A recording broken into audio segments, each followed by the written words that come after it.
Hello, I'm Emily Hawthorne, Stratfor's Senior Middle East and North Africa Analyst at RANE. This podcast is brought to you by Stratfor Worldview, RANE's premier digital publication for objective geopolitical intelligence and analysis. Sign up for our free Stratfor newsletter at worldview.stratfor.com.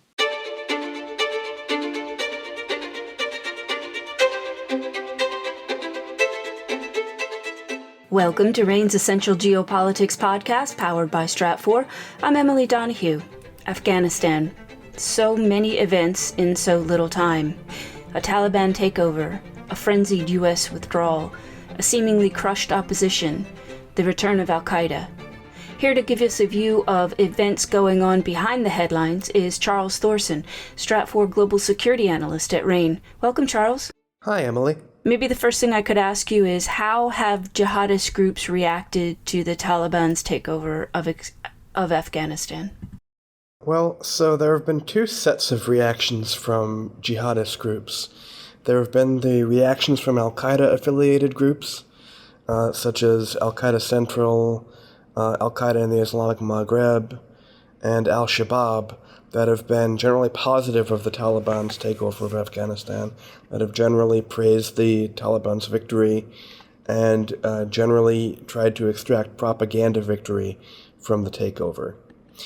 On the other hand, you have groups like Islamic State, which have generally been very critical of the Taliban, who have generally wanted to downplay the Taliban's victory and success and want to portray the Taliban as being somewhat ideologically inauthentic in terms of not being true jihadists, as it were.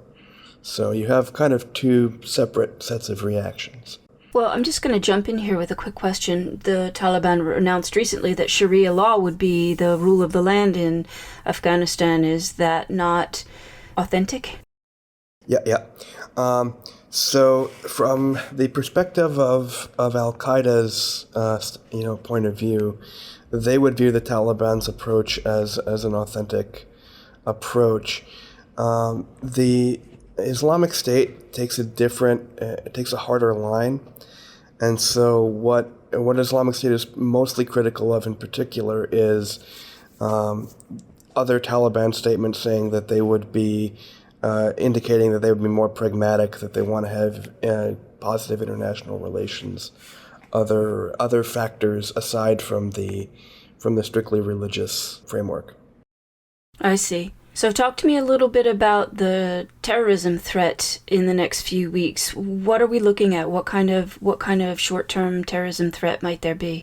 So the short-term threat primarily comes from Al-Qaeda inspiring lone actor attacks, operating under most likely operating under its affiliate banners. So the two organizations most capable of inspiring lone actor attacks include Somalia's Al-Shabaab and Yemen's Al-Qaeda in the Arabian Peninsula. And there have already been reports of at least one lone actor attack in Tanzania around the time of the Taliban takeover. And so the propaganda victory that these groups derive from the Taliban's victory is the big short-term threat that we'd be talking about. But over the short term, the primary terrorism threat will be from Al-Qaeda lone actors, especially. Lone actors inspired by Al-Qaeda, lone militant supporters and sympathizers inspired by Al-Qaeda to carry out possible attacks in Europe or overseas. Attacks in Europe aren't particularly likely, but they cannot be ruled out as a possibility, especially as the holidays approach and in other areas of the world. Well, then let's talk about long-term ramifications for global jihadism. What are we looking at? So over the long term, it's a little bit more difficult to assess. The biggest long-term concerns are one that Afghanistan once again becomes a safe haven for jihadi militants. And right now there are the Taliban have not taken much in the way of action to deal with al-Qaeda-linked militants, and they are facing an internal threat from Islamic State Khorasan province. So there is a long-term concern that Afghanistan could once again become a safe haven for militant groups. Charles Thorson is Stratfor Global Security Analyst at RANE. Thank you so much, Charles. Thank you, Emily. You can stay ahead of Afghanistan developments and how they contribute to global geopolitics. Sign up today for the free Worldview newsletter from RANE. Find out more at worldview.stratfor.com. That's worldview.stratfor.com. I'm Emily Donahue. Thanks for listening.